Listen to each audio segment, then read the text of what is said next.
All right, you guys, welcome back to another Purpose Served podcast episode. We're going to be switching it up for a little bit. I want to say these next two episodes, in honor of Black History Month, I would like to talk about a lot of things that led us to where we are right now as a people. I went down a rabbit hole recently and doing my research on the stuff that I'm about to share with you guys. And a lot of things that I come to find out to understand is that a lot of things follow patterns. Pretty much everything follows patterns, from religion, math, science, anything. It's just that us as people are always trying to look for patterns and things to figure out the next thing that we don't know. And in regards to being black and knowing my history and us knowing our history as black people is very, very important to know where we're trying to go, in the future and where we stand, especially here in this country, in the United States today, and for me doing my research it's pretty freaking crazy because there's a lot of things that I didn't know. Like I was crazy enough the type of person that understood what happened, but I just always had the mindset of what's going on right now is important and to make a change in the future. But the things that I've come to understand is that I realize a lot of things that's was happening in the past is still affecting us literally right now to this very day. And a lot of things that transpired these last couple hundred years with us even being here is just freaking crazy because it's not a long period of time. A couple hundred years compared to, human history, it's actually crazy. Like we can automatically go back a couple of thousand years, for just the world history, but us being in the United States, it's like the numbers is actually like pretty crazy. Like I learned recently that 350,000 black people or Africans was brought over from the Atlantic slave trade to, Charleston, South Carolina, I believe, to those ports. And that little number right there, fast forward to now, transpired to all of this. You know what I mean? And that's pretty crazy because to me, that speaks volumes to our survival skills, I guess it's so many freaking factors that add on to us making it against all odds to where we are now, to the point where you can't silence us under any circumstances. And it's just, I don't know, it just seems like along the way we've been pretty much been getting silenced this whole entire time. Even with me trying to do history and do my research on this subject, it was in a lot of information out there, and I had to really go out and seek this information and really go out there and find it. I'm that type of person that goes down that rabbit hole. So this whole entire thing is going to be called the Great Migration, and you guys, as long as y'all tuned in, y'all going to see why. Now, we're going to backtrack all the way back to the 1500s, and then after that, we're going to start in Portugal, where all of this freaking madness started happening. And once, I guess, Portugal and mainly Spain and other European countries, like around that time, once they decided to go and explore, new territory, they eventually landed on the west coast of Africa and decided to stay on those ports down there. And what their goal was to do is to bring people back in order to do the tasks that needed to be done over there, where they lived at. And just thinking about that kind of perspective is, to me, is wild, because I can't dead serious imagine me being okay with the idea of, I'm about to get on a boat for God knows how long to go to a place I've never been before, to get people. Now, I can't necessarily say that that was their goal in mind. They probably was thinking about all this stuff, but I never know. Like I always say, we live in a freaking crazy place, so you never freaking know. But to even do that is freaking nuts. And you're in a place where you don't know. And besides, I doubt when they touched down in Africa that they was just like, calmly knocking on doors like, yo, come on, man. Come with us. Come on. You ain't doing nothing around here. Follow us back to where we at. Like, imagine being an African and seeing these people pull up. That is not the wave. I know it wasn't the wave. It's like kind of nutty. And to even start even doing business with them, it's just crazy. As you can see with this cook up right now, it literally, to me, it don't make sense that this seemed like this was a fair and just and honorable and a moral thing to do. Like, they knew what they was getting into. They knew, they pretty much knew that they had to be a freaking savage in order to pull this thing off. You're going to a place to take people away and then send them back. And then when you're sending them back, I guess a couple years after that, they discovered the Americas and stuff like that. So for the Americas, it was a lot of work that needed to be done with work in the fields. And what better way to get that done than by taking people like against their will and bringing them over to do work on land that you're not trying to work with. And I assume that it was a lot of money and all this stuff that went into it, but the profit had to be ridiculous for them to keep coming back and pretty much keep taking more and more people. But the damage that was done through that whole time period in our history is still taking effect to this day. It's crazy to think that, like I said earlier, with 350,000 Africans being put in North America, it's 12 million slaves that was taken from Africa, and 350,000 ended up in North America. So now, and I believe they said that 2 million slaves died from that trip to even get over to the Americas. So that's kind of freaking crazy. That's a 2.5, 3 month boat trip. You're pretty much getting taken against your will to get on a boat that's packed with mad people from shoulder to shoulder. You're not getting on a freaking Carnival cruise, so you're getting packed down there with most likely people you don't know and high key people who don't speak your language, and you're being sent to a place that you're not even, the people who just took you don't look nothing like you, first off, and they don't speak your language. So imagine how terrifying that experience actually is, and what your mental space will really be like. You know what I'm saying? To be going through something like that. I need a haircut. Don't mind a lemon peasy, but it's that's like a terrifying thing to actually live through, and the fact that people actually live through this, you guys got to understand, this was real. You know what I mean? We learned about it a little bit in the history books, but to really sit here and think about how much suffering they went through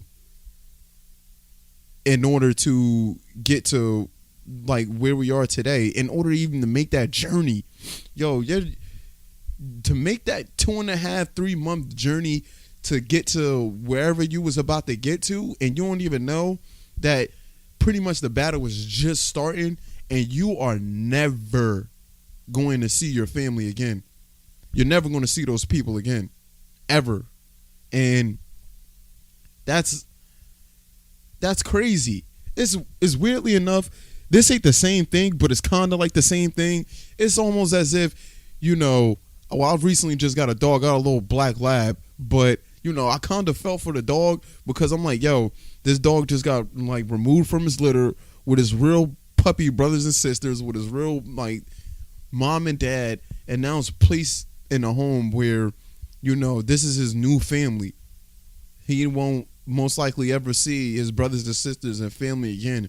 And I could feel, weirdly enough, the fear of the dog of being in a new place that it's never been before, and it trying to explore around, but still extremely cautious because they don't know where they at and what's the dangers here. You know, it's all new and they feel alone. Like, I felt the dog shaking and stuff like that. But this is like, I guess, a weird analogy of pretty much like how I feel as though the slaves like was feeling themselves on the trip to the Americas. And I was also thinking, like I said earlier before, to the point where these captures or whatever who was coming to get these slaves, like, yo, you gotta come with a lot of crazy enough evil ass vibes to be thinking like, yo, we gotta take these people, we're gonna make some money off of them, and we're gonna do this by any means necessary. Like, it don't matter. That energy that you're giving off while doing that, come on, man. It don't matter if you don't speak the same language or not. That's going to affect that environment around. And as you can see, it slowly but surely was destroying it. Like, these dudes coming through, bringing in guns and stuff. It was like, yo, I'll give y'all this. If y'all give me a couple of people, you know what I'm saying? Prisoners of war, criminals. Like I said, this is in a history book, supposedly. I doubt they was coming in with weapons like that and trying to come up with some sort of bargain system. Like, you're not going to come all that way just to hear no. Ain't nobody coming all that way just to hear no. Like, dog, no, you can't have none of these people. I ain't even trying to, nah, go back over there with that. Yeah, right. They're going to take people no matter what, especially if you're in that situation. So, fast forward back on these boat trips and stuff like that. We're on our way over here, not really knowing what's going on. And on these boat trips, man, they're literally treating us like savages. They're keeping the women and the kids above deck, you know what I mean?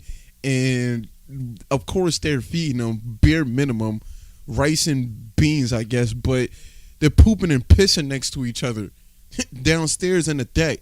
So that's breeding diseases, that's breeding inhumane like environments, not only for the slaves, but you know, the people that captured the slaves too and going to the Americas. So yet again, this is even more bad energy brewing up, getting taken to wherever it is that they about to go take them to, and that bad energy is going to land there and do the same thing that it did once they got into Africa. Now, this is not me saying that all Portuguese or Spanish people is terrible people or this and that. I'm just saying that back around this time, this is what was going on. You know what I mean? And this is a part of our history. These are the facts. You know what I mean? Anything else like after that are opinions, you know, which is what I'm discussing my opinions right now, but you know, it's based off of what really happened and based off of why I'm here right now today even talking about this. And I feel as though even dedicating 1 month as to shed light on our history and why we're here is a huge smack in the face due to the fact that, you know, we almost commonly notice that there's 28 days in February. What other month has 28 days? Oh, I guess only this one. The least amount of days out of 12, we get that one. You know, that's cool. You know, roll the one on the dice on that one. But I guess having awareness for 28 days of the brutality that we've been going through the last couple hundred years, like, you know, has been ridiculous. When we pulled up here, I'm talking for the 350,000, because I'm a part of those numbers, you know, through my history and my family. But though, like, to literally get treated as if you're property and, like, you know, like a workhorse, like an animal. You know, they had these little books, or I guess laws or whatever, called slave codes, and in different states, depending on what state that you're in, it just varies on what is the guidelines for treating a slave. You know, and the kind of stuff that was in there was freaking crazy. Like, you had stuff in there where it's like 39, 40 lashings if you catch a slave trying to read. Like, that's nutty. You know, somebody like me, if I was to, you know, pick up a book and try to do it low key, and I don't know, some slave master came and see me out the cut reading a book, it's a wrap. It is over. Why? Come on now. It's more in the sense that they knew what they was doing was wrong. Why would you want your property to start to get smart and start to understand that how they're getting treated isn't right? Why would you want that? Come on now. You will want to keep them dumb. You will want to keep them thinking that they ain't nothing. You know what I mean? The psychological abuse that goes into making it feel like a human being is not worth pretty much anything, you know. And they knew, like, it's a knowing with coming with being a human being. You have a knowing about yourself when you know when something don't feel right and when something, you know what I mean, feels right. And I know to their core, they're like, yo, this ain't right, and I gotta get out this situation at all costs. You know what I mean? But that's when you have some of them that will literally risk it for the biscuit because they're not trying to deal with that anymore. But, you know, now with looking back in hindsight, you know, a lot of black people would just be like, yeah, I ain't staying. I'll just get out of there. Like, I'll just dip. I'll run. I'll be out. If you never seen the world outside of this plantation and you know what the consequences are, things on that sort of circumstance and that level, you're not gonna go anywhere for the most part. For a lot of you, if you guys are bold, it'd be like, yeah, dog, I'm out. Like, this is not worth it. Whatever happens, if they catch me, they'll catch me, but I'm out. But like I said, when you don't know how to read, you don't know how to write, you don't know about the area outside of this plantation that you're living on, you know, what are the chances of you really escaping and making something like out of that from you escaping? I'm pretty sure there's like a slim chance. And as time goes on, you know, we start to really understand that this thing that was made here for us in America is not suitable for us and is not fit for us.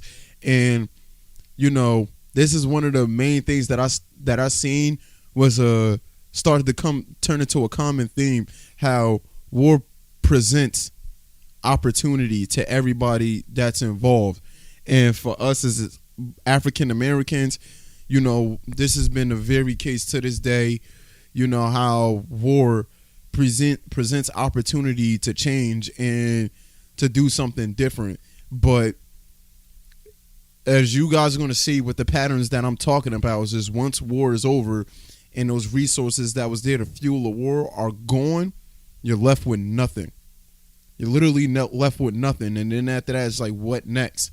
And do the government or the people in power have things in place for you to adjust to, you know, in society post-war? Now, this is pre-war, and this is brewing up to the Civil War, and how I feel as though this changed dramatically, like, I guess our social role or level in this country. I don't know, but we eventually started traveling up north, going to Canada, started going towards the west, and search for opportunity and jobs in the industrial area. And then after that, you know, certain people or slaves that turned into freed men would just get a little piece of land in the South and just work that land. There was like this freaking boll weevil infestation that hit the South, and it pretty much destroyed all the crops. So the South lost a lot of money. And not only that, with there's like no work to be done on the fields, what's the point of even having slaves? There is no point.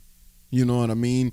And that's kind of sad. Like, we was being looked at like objects like that. That's, to me, that's extremely, extremely out of pocket. But post-war, pre-war to the Civil War, you got jobs like that start to open up in like Boston, Philadelphia, Detroit, and everything. I guess like all of them places like up there.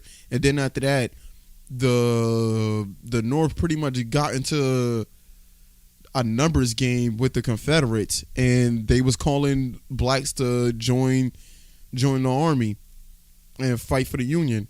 And to me, I look at it as two different things. You got the morally right reason why they did that, and you got the immoral reason why that they did that. And I get with them saying like, you're fighting for your freedom, this and that, just come join us. Like we're fighting for you guys. But at the same time, in a jaded kind of a way, it's almost as if, why, all in all, if you didn't need them, would you use them? That's what I kind of started thinking, because I feel as though during the Civil War, when they let us fight, that they was using us because it strengthened numbers. And that's solely why I think that, why we were able to fight in the Civil War, because it strengthened numbers, and it's just that.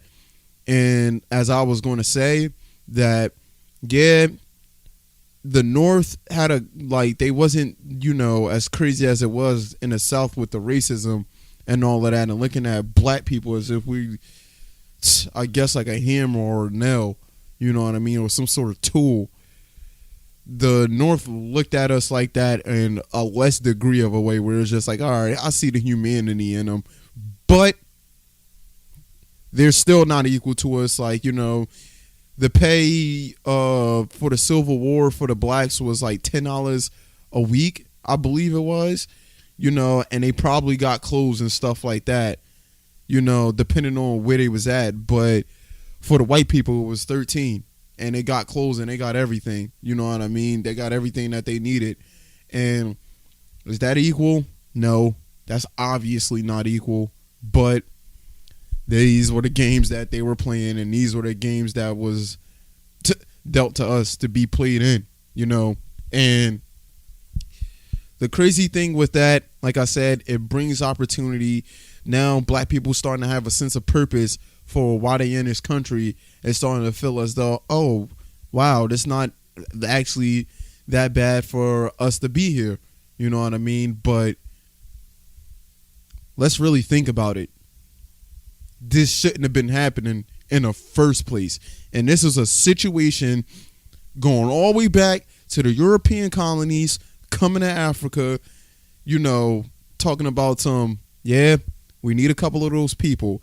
Just so, I would want to say 60, 70 years after that, they abolished slavery, in the European countries, just so it can be brought and Americans start to develop slavery in their own way and really take it and really run with it. And it's crazy. If they could have treated the slaves worse, they could have. But they realized they had to feed them. They had to get them some sort of exercise and everything, somewhat try to get their morale in it, because they were their money makers. They were their money makers. And I want you guys to really start to understand what I'm saying. Because in the future, for the next couple episodes, you guys are going to be like, oh, all right. Now I'm starting to see the pattern. But like I said, war was one of the many things which always, in pretty much all countries, that the build up to it and during it presents opportunities. But the results afterwards is always devastating. It's always devastating results, because there's a lot of loss. You know what I mean? You're building up for something. You're preparing for straight destruction. Just for once that destruction really settles in and everybody's like, I had enough. We have a winner and we have a loser. Both sides is pretty much going to take a L. And after during the Civil War and everything, they let us fight. It was a couple of infantries in the North, like such as in Massachusetts, other different places that had all black infantries that let us do our thing, you know what I mean? But like I said, I feel as though we're always getting played in some way, shape, or form. Now, I'm not saying this goes out to, I guess, like all white people, even to this day, are trying to get over on us. That's not the case, you know what I mean? I genuinely know and have some cool friends, like cool white friends, cool ass white friends, that'll give me the shirt off their back. But like I said, this is part of the history. This happened, you know what I mean? And this is something that we need to know about. And one of the major factors that I want people to know is just that, especially if you're black and you're listening to this, like that 350,000 people, that number that came from Africa, like there's a high chance that your roots is from that original number that came here. There's a high key chance of that being the case. You know what I mean? And you got to do your research on that. And after the Civil War was done, those same industrial jobs and everything that was done and over and done with, like, they don't need resources need as much as they did before, so that sent a grace period of black people, I guess, trying to find their way in this country with no resources being around until the Great Migration originally happened. And that was in the early 1900s, and that was from 1907, I believe, to 1970, where we had a mass amount of African Americans leave the South and go up to to the North, and come to find out, I realized, but I was surprised, but I shouldn't have been that surprised that, from talking to my grandmother, that my history comes from Georgia. That's not surprising, but from the perspective that I have, I thought, my family was just, North New Jersey. That's pretty much it. Once we moved down to South Jersey, I'm just I don't really know anybody down here. All I know is that my family's from North. But for her to even talk about her history to me and our family history and her grandparents, and how that transition happened from my family being in Georgia and then going up to Jersey and also Detroit, I started noticing, from talking to my other friends and everything, how they families ended up getting to the North. You know what I mean? But we're going to continue on to the original migration and what was the main causes of us even getting to the North, and leading up to segregation and the Jim Crow and stuff like that. So the next episode is going to be really, really interesting. And I hope you guys enjoyed this podcast episode. It's a little different. sound like a freaking history lesson more than anything. But to me, this is extremely, extremely important for me to do. My dog is sitting here crying and stuff, trying to get to me. So I guess this is my cue. So you guys serve your purpose. And be sure to share, and subscribe to this content. I do it for you guys. I'm really hope that you guys are enjoying. I'm gonna try to do better with getting these uploads to you every Wednesday, but my schedule has gotten crazy as of late. But I really do thank you guys, and I really do appreciate you guys listening, and I hope that you learned something. I'm pretty sure you did. Me doing this research these last little bits, I learned a lot. I literally learned a lot, and it switched my thinking. It feels like I grew a little bit, with the knowledge that I've acquired. But also I'm starting to understand about, how much knowing about your history and your family is important, because my biggest thing is I want to break, the generational curses that's been put on us as African Americans. And for me, I want to be that person that's like starts the first wave of generational wealth for the people that come after me. That's really important. But I love you guys, man. Stay tuned in for parts 2 and 3. I love y'all, and I'm out. Deuces. Serve your purpose.